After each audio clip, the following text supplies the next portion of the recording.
Buenas noches, bienvenidos a una nueva emisión de Mujeres sin Filtro, un espacio vital para tratar temas de gran importancia en nuestra agenda informativa. Estoy con mi compañera Sara Arboleda y nos complace acompañarlos esta noche con un tema muy pertinente, ¿cierto, Sara? Así es, Manu. Hoy, como siempre, vamos a proponerles tejer una conversación alrededor del diálogo, del impacto que ha tenido el conflicto armado en nuestro país sobre las mujeres. Pero para que estemos en contexto y sobre todo para poder leer sus opiniones, les invitamos a que nos escriban a través del @UnivalleTV y del @UnivalleCol. Para entrar entonces en materia, ¿qué tal si vemos este informe de contexto preparado por nuestro equipo de producción?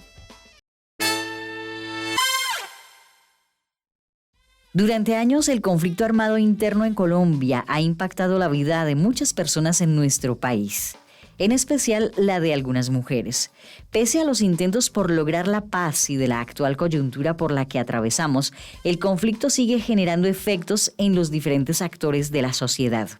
Por otro lado, estos hechos de violencia les han permitido a las mujeres asumir nuevos roles para así dejar su papel de víctima de lado y tener una participación más activa en el conflicto de diferentes maneras. Con esto, dicha población ha estado inmersa en los procesos de reclamaciones y luchas, permitiendo así que sus voces sean escuchadas y sus acciones más visibles, transformándose en voceras y promotoras de paz desde sus ámbitos sociales más cercanos. Finalmente, el papel de la mujer en este contexto ha suscitado el interés en los diferentes sectores del país, llevándolas a ser protagonistas de diversas investigaciones y proyectos que permiten reconocer a la mujer como sujeto de derechos y así seguir trabajando en espacios antes desconocidos como lo es la política en pro de la justicia social y de la construcción de paz. Hoy, en Mujeres sin Filtro, impacto del conflicto armado en las mujeres colombianas.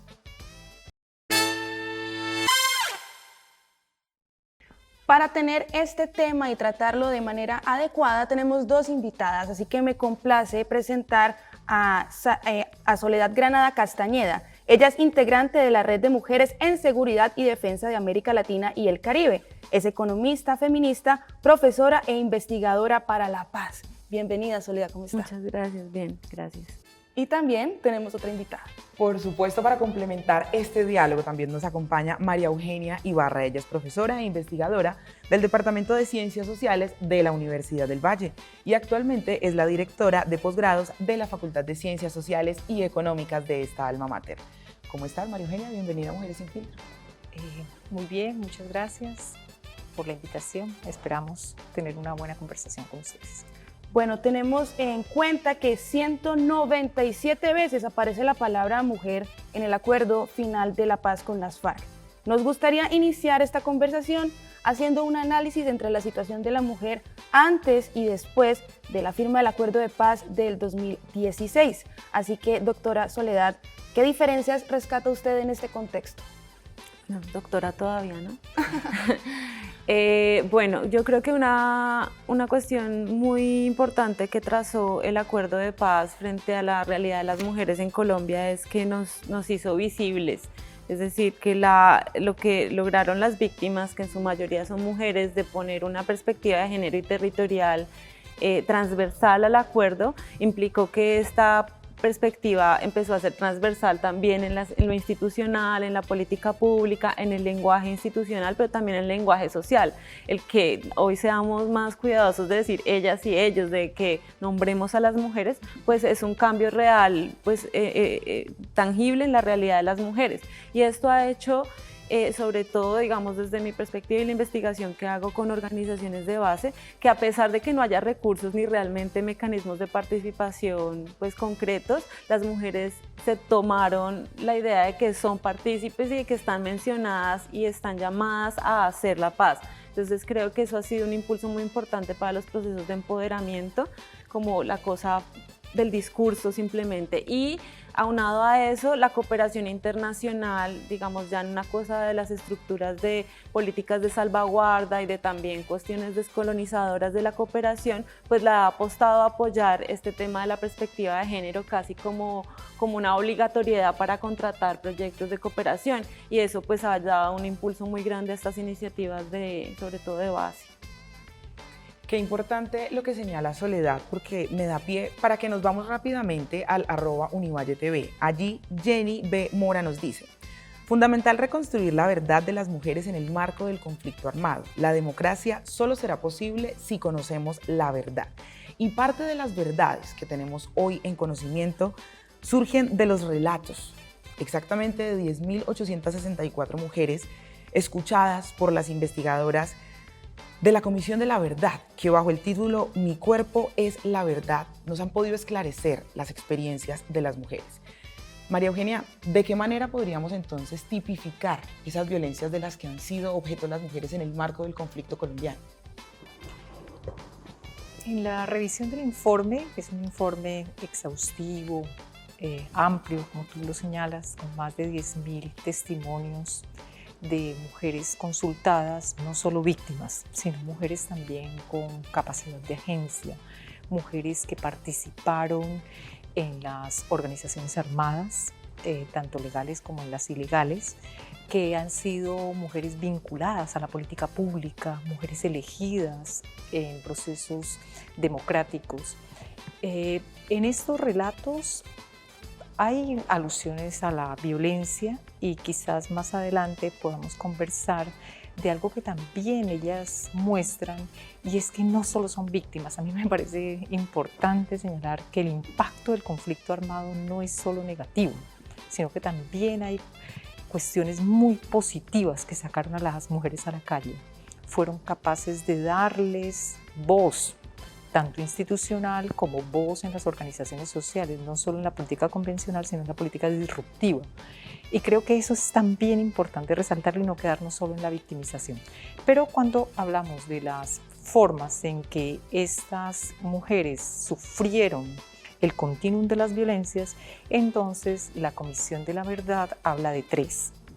El primero es el continuum histórico, que es el que sobre todo han sufrido las mujeres que hacen parte de los grupos racializados, de las poblaciones racializadas, las mujeres negras y las mujeres indígenas, sobre las que todavía pesa el estigma de la esclavitud y del individuo, del ser salvaje, de las poblaciones atrasadas, incivilizadas, y sobre las que pueden recaer todas las violencias de los actores que se instalan en sus territorios.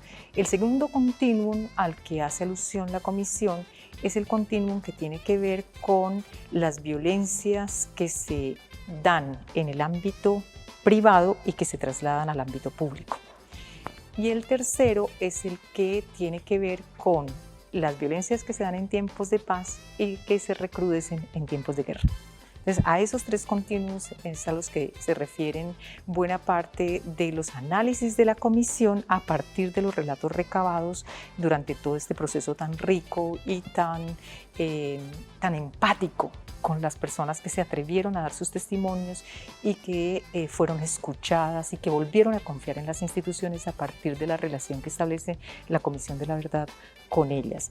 Esos serían como los tres continuos a los que ellos se refieren, pero si tú me preguntas por los tipos, pues hay violencias desde las más básicas como el acoso, la intimidación, pasando por todas las violencias emocionales, las violencias simbólicas, la violencia económica y las violencias ya más que se denominan pues las agresiones sexuales, desde los tocamientos hasta la violación y el feminicidio. Es decir, es todo el continuum de violencias, de verdad algunas muy aberrantes, por los daños que implicaron. Pero si quieren, luego podemos hacer más profundidad en los daños, que es una de las cosas que más interesa, porque a partir de esos daños también hay afrontamientos. Entonces eso es como lo más rescatable de este informe de la Comisión. Bueno, primero esa visibilidad hace que seamos más conscientes de que existen violencias que hoy en día pensamos que se exacerbó, pero en realidad es que es más visible y más seguimiento y más monitoreo de ese tipo de violencias, pero digamos que también la reacomodación de los grupos del conflicto alrededor de la realidad del posacuerdo, pues generó también como otro tipo de riesgos, y creo que sí hay que mencionar que, y es un riesgo que recae casi que principalmente, o la preocupación sobre las mujeres, y es el tema del recrudecimiento del conflicto en los niños, niñas y adolescentes, siendo, digamos, la realidad de que la mayoría son hijos de hogares donde hay un padre ausente, o bueno, entonces recae como un poco la preocupación y muchas veces incluso la mirada de la sociedad culpabilizada a las mujeres frente a que los niños sean reclutados o entren en dinámicas violentas.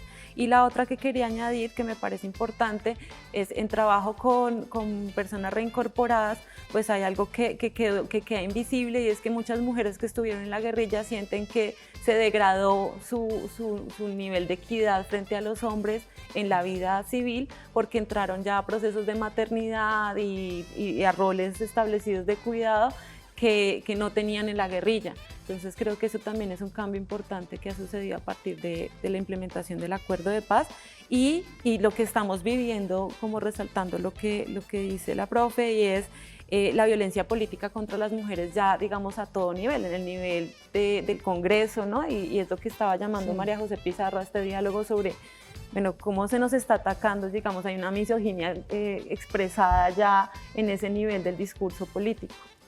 Es muy interesante todas estas perspectivas y sobre todo ir tejiendo estas dobles guerras en las que estamos atrapadas las mujeres. De alguna manera estamos las que están en el campo de guerra combatiendo y también en el campo de la ciudad y en el post-conflicto. Vamos con un corte a patrocinadores y ya regresamos para seguir tratando de este tema.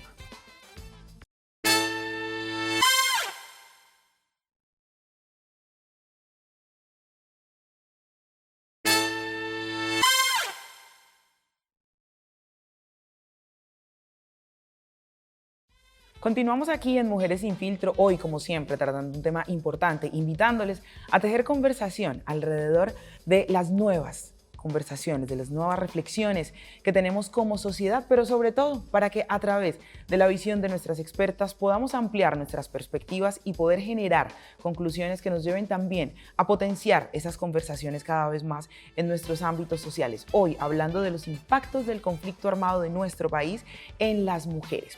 En nuestro primer espacio de conversación empezamos a introducir conceptos que por supuesto iremos desarrollando a lo largo del programa, pero en particular queremos ahora abordar el tema de dejar la victimización. Finalmente ha sido un lugar que por supuesto ha cobijado a muchísimas mujeres, ha cobijado a mujeres racializadas, mujeres afrodescendientes, negras, indígenas, mujeres raizales y palenqueras, mujeres que habitan la ruralidad desde el campesinado, mujeres que desde la ciudad han tenido que enfrentar diferentes situaciones. Pero ¿cuál ha sido la otra cara de ese espacio? ¿De qué manera también han encontrado en ese conflicto la manera de alzar la voz y de potenciarse también desde lugares de autoridad y desde poder? Pues yo quisiera, por supuesto, Manu, que a través de la visión de nuestras expertas podamos empezar a indagar. María Eugenia, tú que por supuesto traías ese concepto a la mesa, entendamos las dimensiones del conflicto inicialmente desde allí. ¿Desde qué lugares las mujeres se han desvinculado solamente desde el paradigma de la victimización, que por supuesto no desconocemos, pero se han logrado ubicar en otras esferas del conflicto? Pues yo creo que a partir de las investigaciones que yo misma he realizado, las colombianas han dado ejemplo desde hace muchos años, incluso desde antes de la violencia de los años 50. Las colombianas son pioneras en la marcha del silencio antes de 1948. Sin embargo, pues otras experiencias como la de las argentinas, de las mexicanas, centroamericanas son más reconocidas a nivel internacional. Pero las colombianas han estado en muchísimas organizaciones de orden social, procurando siempre visibilizar la violencia contra sus hijos, contra otros, y casi nunca contra ellas mismas. Quizás la última parte del conflicto, a partir de los 90, es cuando las mujeres empiezan a mostrar, ya con la Ruta Pacífica de las Mujeres, una organización amplia, feminista, los impactos en los cuerpos. Es decir, el impacto de la confrontación en los cuerpos de las mujeres, cómo se inscribe la violencia en sus cuerpos, entendido su cuerpo como el territorio. Y en esa medida, las mujeres han empezado a hacer lo que yo denomino la política disruptiva, es decir, aquella que intenta modificar patrones culturales, que no solamente quiere transformaciones o reformas en la política pública, sino transformación en los imaginarios, en las representaciones sociales que tiene la sociedad sobre ellas.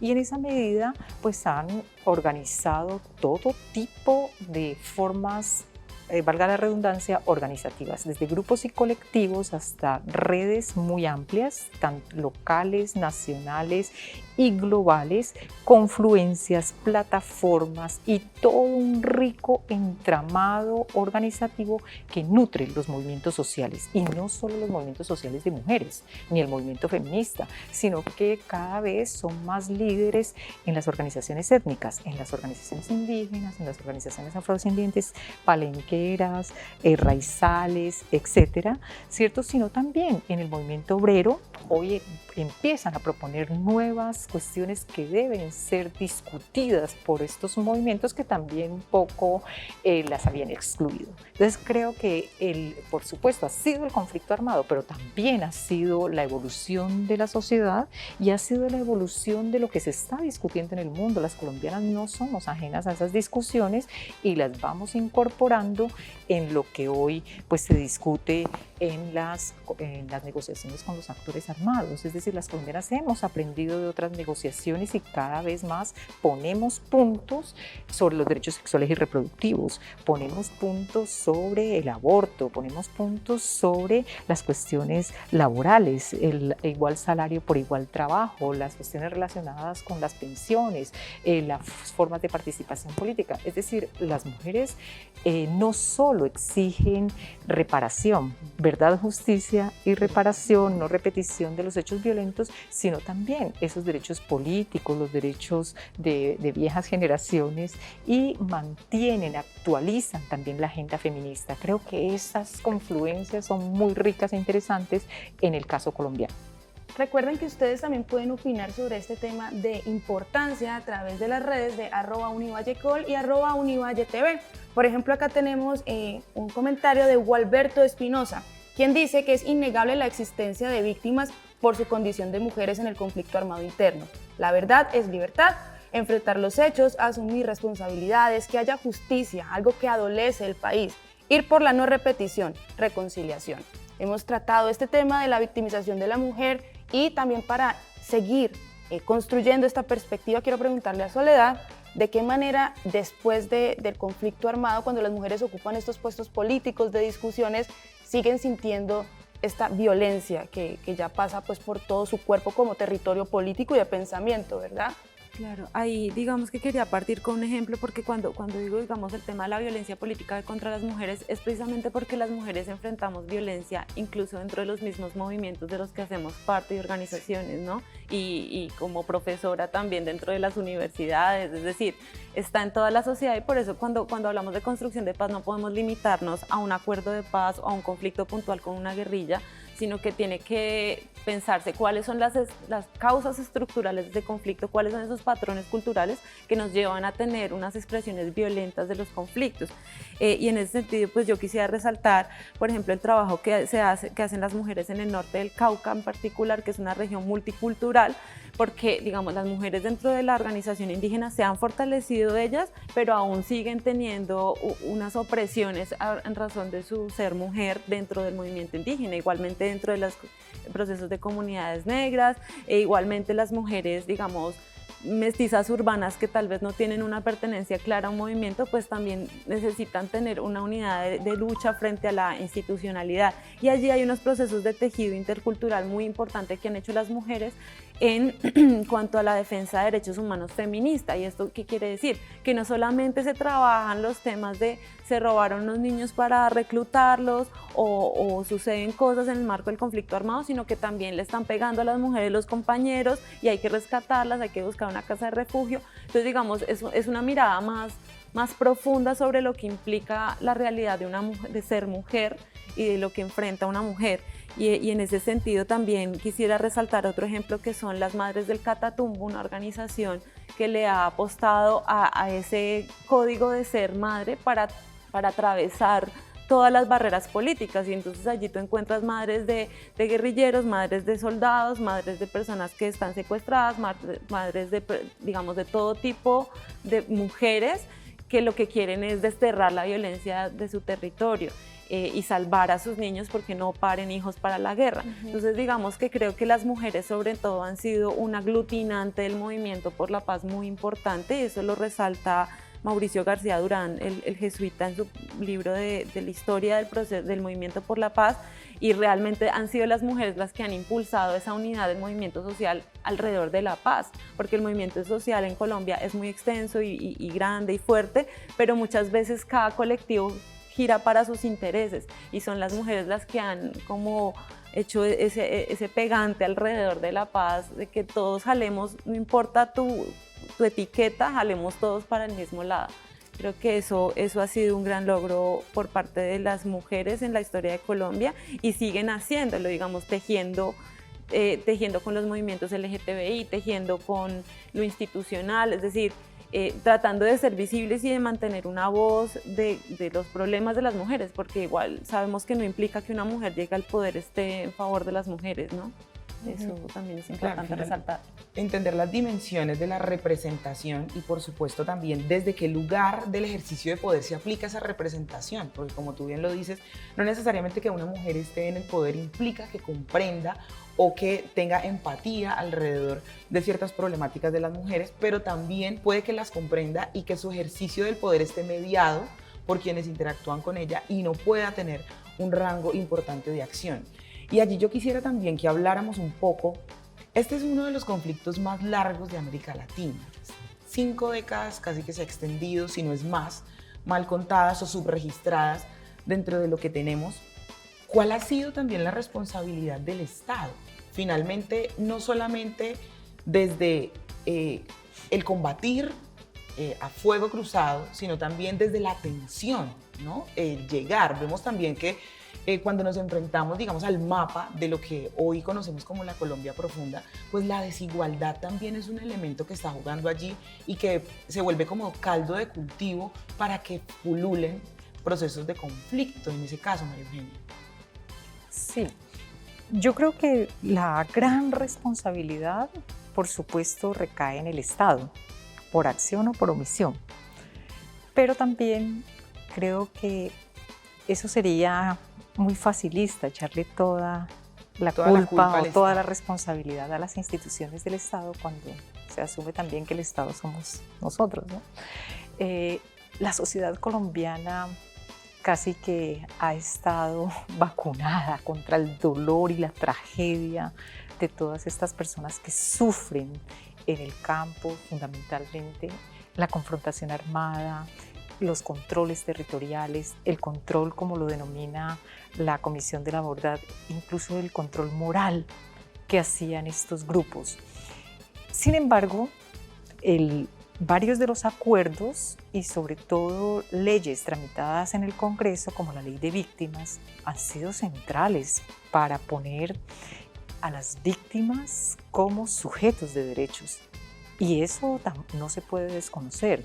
Con todas las fallas, las deficiencias, las demoras, las paquidérmicas que son nuestras instituciones, funcionarios sin formación, la politiquería, el clientelismo que se ha hecho en estas instituciones, creo que hay una institucionalidad fuerte que ojalá funcionara del modo en que debiera, pero sí hay nuevas instituciones que se han creado para favorecer el reconocimiento de las víctimas, ¿cierto? Hay un registro de víctimas con nombres, apellidos, tipo de victimización y toda una cantidad de otros datos que permiten saber cómo orientar la acción institucional hacia esas personas de acuerdo con los requerimientos que tienen.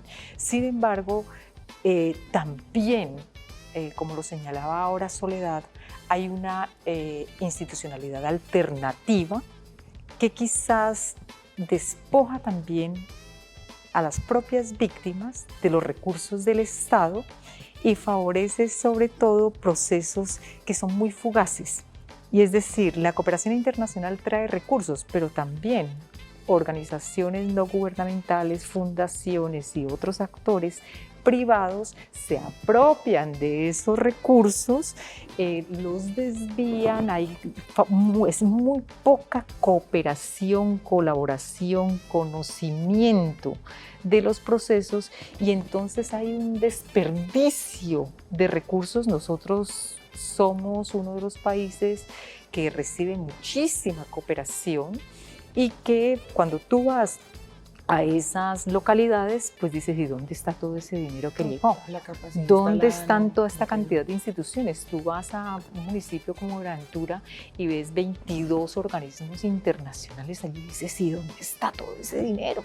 Vas al Cauca y te encuentras, pues allí nosotros decimos la Feria de los Chalecos, una cantidad de instituciones, entonces, pero ¿y qué hace toda esta gente aquí?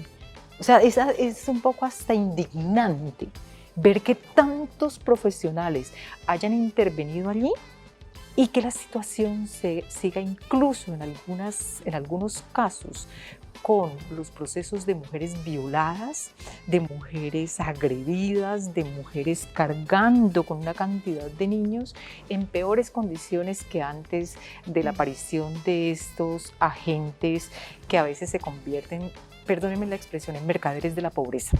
Entonces creo que por supuesto al Estado hay que hacerle reclamos, pero también la sociedad ha ido permitiendo todas estas aberraciones con los recursos públicos y con los recursos que llegan de la cooperación internacional. Allí las mujeres han sido fundamentales también en algunos casos en los procesos que yo prefiero denominarles de agencia más que de empoderamiento, en plantear qué es lo que quieren, qué reciben y qué no reciben, qué orientación acogen y cuáles no. Porque también hay organizaciones que plantean orientaciones religiosas que no están a favor del aborto y las mujeres ya han ido haciendo procesos de discusión de los derechos sexuales y reproductivos. Entonces ya hoy tienen la oportunidad de decidir si reciben o no. Y también esto es bastante impopular, pero yo creo que también hay organizaciones que se ponen demasiadas camisetas y que usan estratégicamente la etnicidad, estratégicamente el género, estratégicamente la victimización para recibir recursos y entonces los procesos más adelantados, esos se quedan sin recursos mientras que los que utilizan más esas identidades pues reciben los aportes, pero los procesos no son tan sólidos. Entonces creo que aquí hay fuerzas muy potentes de mujeres que defienden a capa y espada, prefieren seguir utilizando los recursos culturales propios y no tanto los recursos económicos, y esos procesos creo que son los que construyen la verdadera paz. Estos procesos autónomos de los territorios que tratan de reparar son cuestiones que vamos a seguir conversando en el siguiente bloque. Vamos a un corte de patrocinadores y ya regresamos con este tema de vital importancia.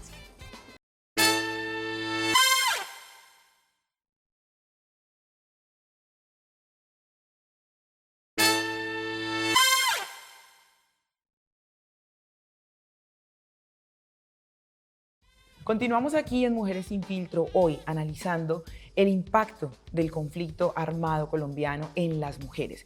Hemos podido, por supuesto, tejer esta conversación alrededor de entender las violencias de las cuales han sido víctimas las mujeres que habitan el territorio colombiano, pero también de qué manera ellas han agenciado procesos desde el territorio mucho antes de que el conflicto armado existiera, han resistido, han persistido y hoy proponen espacios distintos para tejer esta conversación.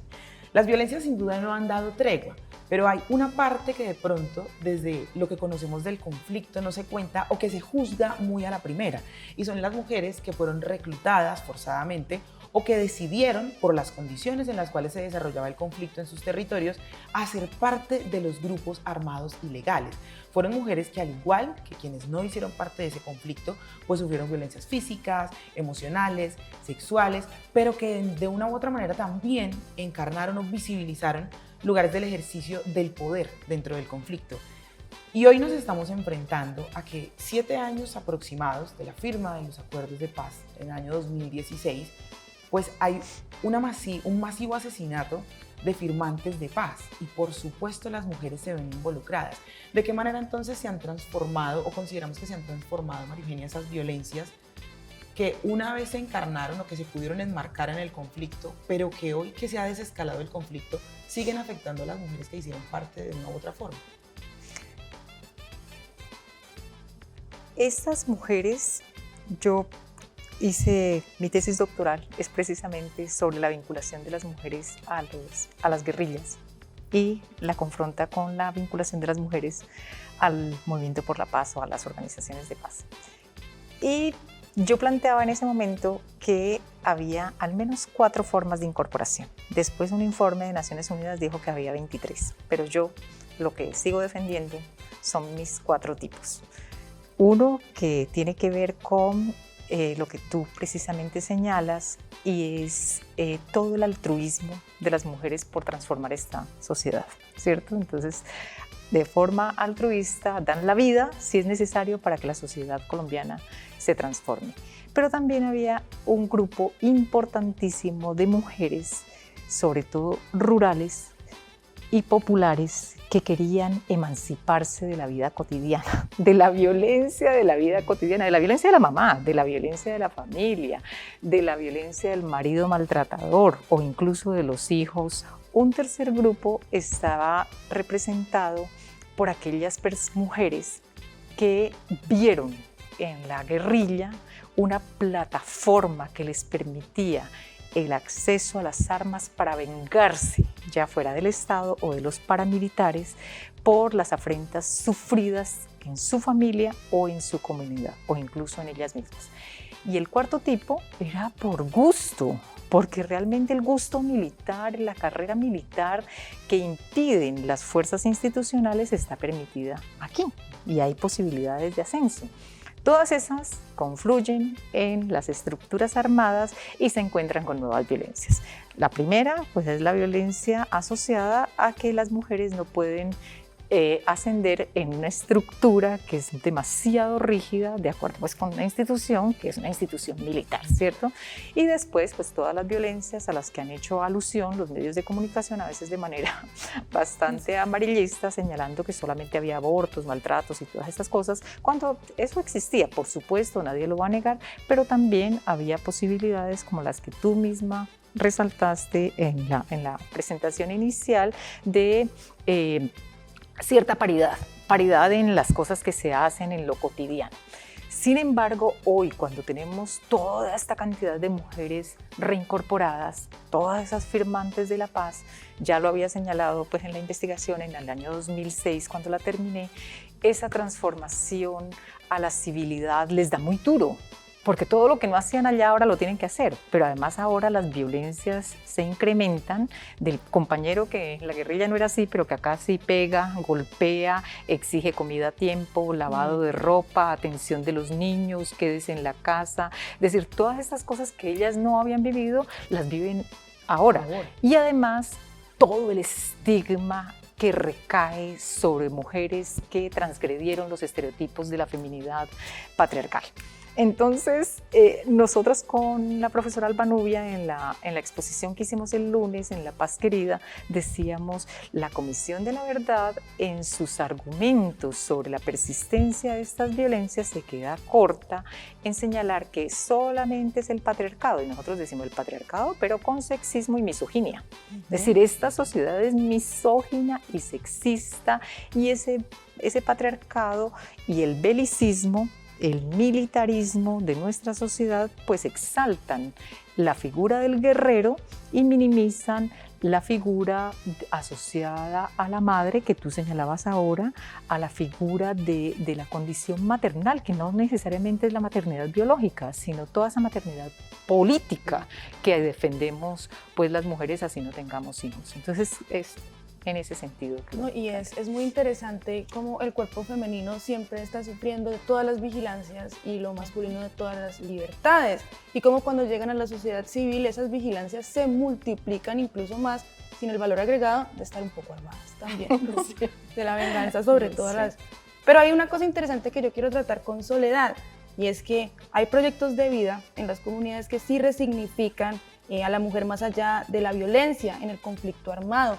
¿Por qué no hablamos de procesos de resiliencia?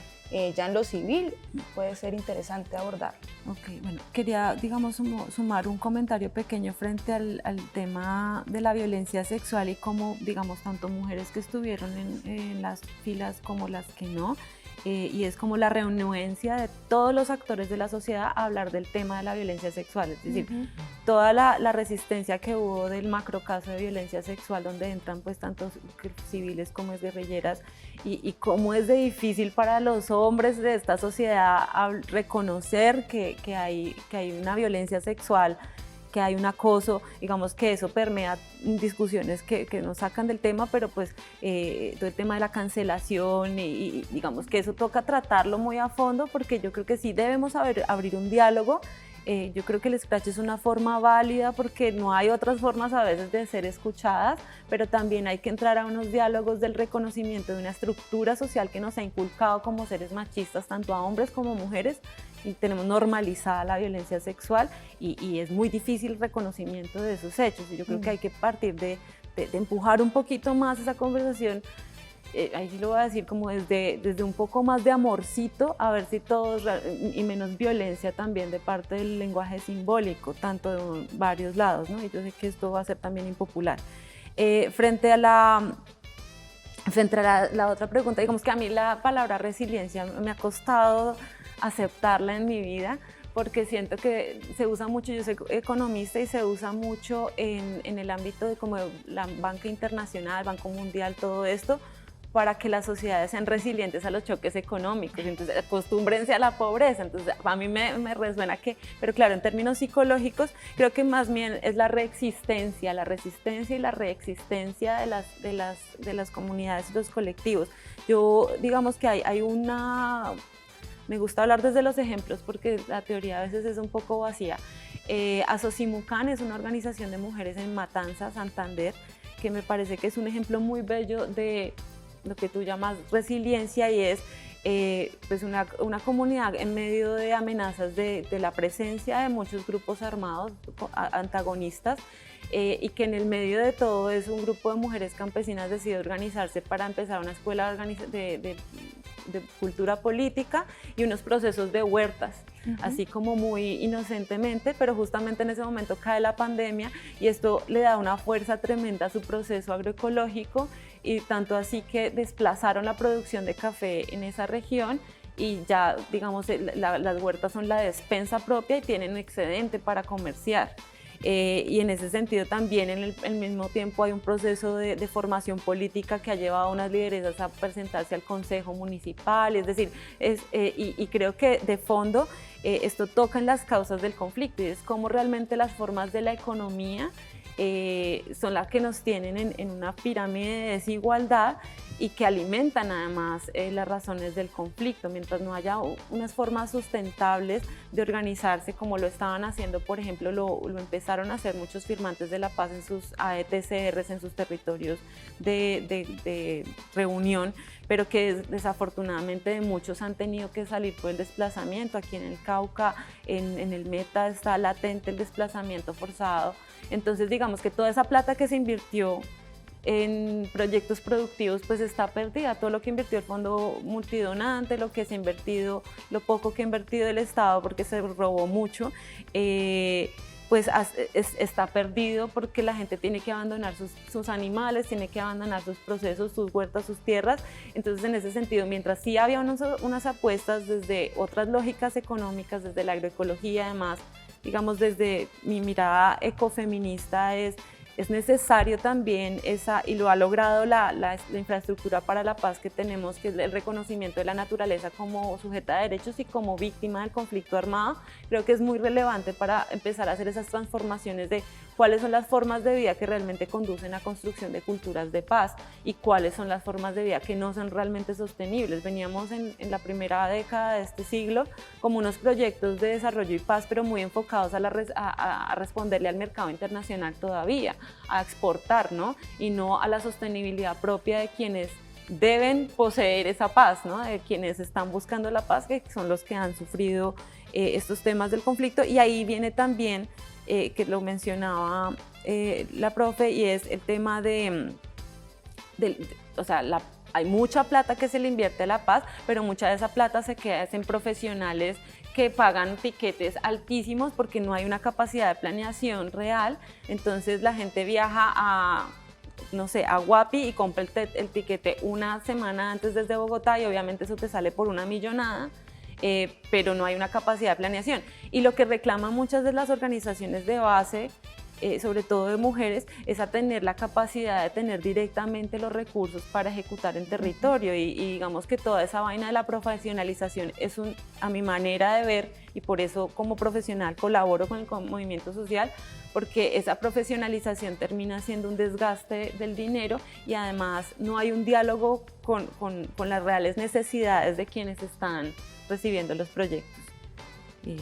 Vamos a seguir tejiendo, por supuesto, estas opiniones impopulares. Me gusta mucho este término que se ha tejido hoy para seguir ampliando nuestra perspectiva. Vamos rápidamente a una breve pausa porque la profe María Eugenia quiere anotar algo a esta conversación que estamos teniendo alrededor de la resiliencia. Ya regresamos aquí a Mujeres sin Filtro.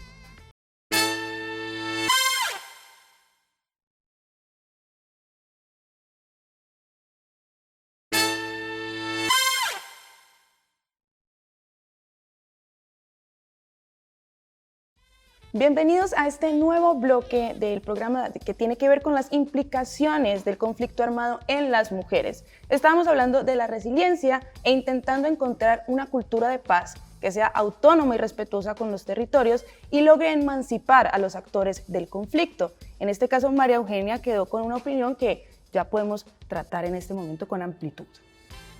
Bien, yo creo que hoy nosotros desde la academia, la discusión teórica a partir de lo que es la paz, que es un término tan disímil, tan difícil de agarrar, hemos tenido que hacer varios giros. Se habla hoy incluso de un giro epistemológico en los estudios de paz, y hemos empezado a observar que esa paz que se construye desde abajo es una paz muy diferente a la que se espera desde las instituciones.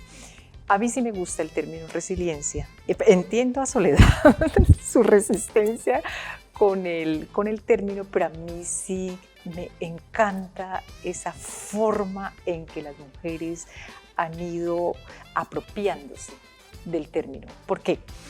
Porque a pesar de las adversidades de un proceso tan difícil como el que han tenido que padecer con la negociación entre diferentes actores, las negociaciones en chiquito, así como la negociación amplia pues, de La Habana, ahora la negociación con el ELN, la que pasó hace unos años con las AUC, las mujeres sí han sido capaces de recomponerse, han sido capaces de, a pesar de la adversidad, de toda la corriente, los hándicaps, los obstáculos que se oponen a que salgan adelante, ellas lo hacen. Y lo hacen con o sin su compañero, con o sin su comunidad. Son capaces cada vez más de aliarse con otras, de aliarse incluso con las diferentes, de aliarse con las que no entendían antes, de aliarse con aquellas con las que se pelearon en algún momento, con las que las afectaron o las agredieron tanto emocionalmente como que hacían parte de los grupos que fueron sus agresores. Sin embargo, hoy esa capacidad de resiliencia apunta también a la reconciliación de esta sociedad, a la construcción de una nueva sociedad colombiana, a la construcción de un nuevo país, y eso pues les permite girar todo el tiempo entre organizaciones, entre procesos, identificar aliados, y además una cosa que a mí me parece bellísima es ampliar lo que nosotros denominamos en sociología el repertorio de la acción colectiva. Entonces las mujeres no solamente cantan, tejen, remiendan, cosen la sociedad, sino que llevan a cuesta su territorio. Y allí pues me parece muy interesante todos los procesos agroecológicos, todos los procesos de defensa del ambiente, los procesos de defensa de la tierra, del agua, la recuperación de semillas, que se llevan en el cabello, se llevan en los atuendos, se llevan en las expresiones culturales e incluso se lleva en algo que no han podido hacer y que es quizás uno de los principales dolores, el duelo. El duelo por sus hijos, por sus familiares, por aquellas personas con las que se sentían sentimentalmente atadas. Entonces, de verdad, eso ha sido una de las cosas más impresionantes de las colombianas. el repertorio de acción que han construido, porque los repertorios de acción son simbólicos y culturales. Entonces no solo los hacen en el lugar de origen, sino que son capaces de adaptarlos a los lugares a los que llegan. Y eso simbólicamente en un movimiento social es muy importante porque llama la atención de otros que terminan comprendiendo definitivamente por qué es que las mujeres gritan como locas o gritan, expresan todos esos dolores contenidos que les dejó la guerra, y en ese sentido el informe de la Comisión de la Verdad y la JEP han sido muy importantes como instituciones para escuchar las voces de las mujeres. En esa medida, por supuesto, para seguir tejiendo esta conversación, quiero invitarles a que vayamos rápidamente al @UnivalleCol, porque allí Juana nos dice: la paridad no es el techo, es el piso. El papel de las mujeres en el conflicto armado debe ser reconocido. Una mesa de diálogo con el ELN de solo hombres es profundamente problemática. Y vamos, por supuesto, a hablar de cómo se están capitalizando los aprendizajes. Un acuerdo de paz firmado con las FARC, tuvimos, por supuesto, un proceso de reincorporación con las AUC, y todo esto nos ha dejado marcas. Las mujeres siguen tejiendo, las mujeres siguen llegando, seguimos teniendo múltiples ejemplos, pero en este momento que estamos recorriendo este camino, Soledad, ¿por qué las mujeres debemos seguir peleando los espacios de representación cuando ya digamos que deberíamos como sociedad haber capitalizado unos aprendizajes y decir, es necesario que todos estemos en esta mesa? Yo creo que sigue habiendo una profunda desconfianza por el poder de las mujeres en todos los ámbitos de la sociedad. O sea, yo creo que, y por eso mencionaba antes la necesidad de un diálogo amoroso entre hombres y mujeres y todos en la sociedad alrededor de cómo aceptar esa transformación cultural que ya está. Es decir, ya es vivido el poder de las mujeres y mucho más visible de lo que era antes. Creo que sí es vital seguir insistiendo en esas lógicas distintas, menos masculinizadas de la paz, porque como lo menciona la profe, también estas lógicas desde arriba son muy de organizar, de entonces este territorio le sirve para la paz para quién. Mi tesis de maestría justamente es quién construye paz para quién, y esa paz que viene desde arriba viene a organizar un mercado, pero no viene a construir una sociedad. Entonces el mensaje que es la paz realmente duradera es esa que cambia desde la cultura, desde la base de la sociedad, esos patrones violentos de comportamiento que tienen que ver con el racismo, con el machismo, con el sexismo, con el capacitismo, y creo que hay unos retos importantes en términos de inclusión, o sea, del lenguaje de señas, de la capacidad de personas que andan en silla de ruedas, en toda la sociedad. Entonces creo que se necesita, por un lado, ese proceso de sensibilización amplio para el cual se debería usar este tema de la Cátedra de Paz, pero también creo que, y es una invitación que están haciendo ahorita muy fuertemente las mujeres en este nuevo proceso de negociación, y es el llamado a los diálogos regionales, porque solamente allí en territorios que pueden ser visibles las reales necesidades y no las necesidades de una idea de nación o de una idea de mercado, pues que realmente no son representativas de la lógica popular, de la lógica de base. O sea, si pensamos en el mercado es 15-20% de lo que es la economía, cuando uno lo mira desde una mirada amplia, cuando habla del cuidado, que también es un tema económico, una producción y reproducción de la vida, ¿no? Y no solamente asegurar unos recursos para exportar, y esos recursos finalmente terminan solamente beneficiando a unos pocos. Entonces creo que es muy importante, sobre todo para además hacer mucho más visibles esas prácticas desde la no violencia que se refuerzan en el hacer cotidiano, ¿no? Es decir, en el ir a regar mi huerta todos los días, y eso qué reflexión de fondo tiene en la sostenibilidad de unos proyectos de vida desde la no violencia.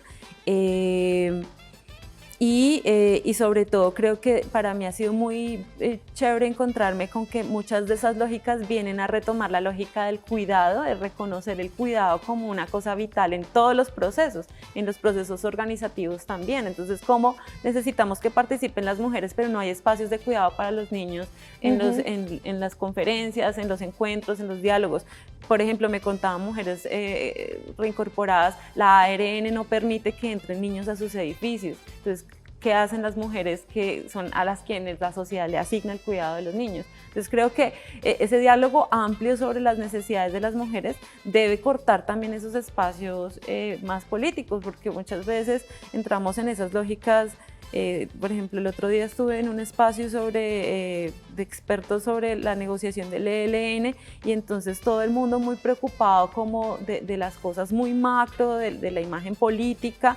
Además llega uno a esos espacios y todo el mundo como hiper emperifollado, como dice uno. Es decir, pero ¿para quién estamos haciendo esto? ¿Quién debe estar aquí hablando? No había ni una persona negra en ese cuarto, por ejemplo. Entonces, ¿cómo realmente nos estamos dando el reto de escuchar a las personas que son las más oprimidas de la sociedad? Porque desde mi posición de privilegio no logro ver muchas cosas. Entonces, mi posición como académica siempre ha sido como tratar de ponerme al servicio de esas voces, de ponerme al servicio, más que de yo misma legitimar un conocimiento que yo he construido, sí, pero realmente es un conocimiento no para ser reconocida, sino para poder hacer ver realmente quiénes son las que construyen la paz. Qué interesante ha sido entender que la guerra y la paz tienen muchas capas y que las podemos ver desde diferentes gafas dependiendo del objetivo que tengamos alrededor de la cultura de la paz o de la cultura también de la guerra. Ha sido muy interesante entender con ustedes las implicaciones que tienen las mujeres en este conflicto armado, pero sobre todo legitimar esos conocimientos de los territorios y cómo ahí sí se construye una paz día a día. Yo creo que parte de los aprendizajes que nos deja este diálogo, por el cual por supuesto le agradecemos a nuestras invitadas, a María Eugenia y a Soledad por ayudarnos a tejer esta conversación, es que tenemos que acostumbrarnos más a las conversaciones incómodas, a quitarnos los estereotipos y a poder crear diferentes perspectivas alrededor de los papeles que han estado surtiendo las mujeres, que surten y que por supuesto están caminando para surtir en términos de los procesos que estamos viviendo como sociedad. Por supuesto, invitación a que leamos y conozcamos el informe de la Comisión de la Verdad, porque por supuesto nos brindará argumentos para poder seguir tejiendo conversación. Hasta aquí este espacio de Mujeres Sin Filtro, pero recuerden que les esperamos en una próxima oportunidad para que sigamos analizando temas de importancia para nuestra sociedad. Chao.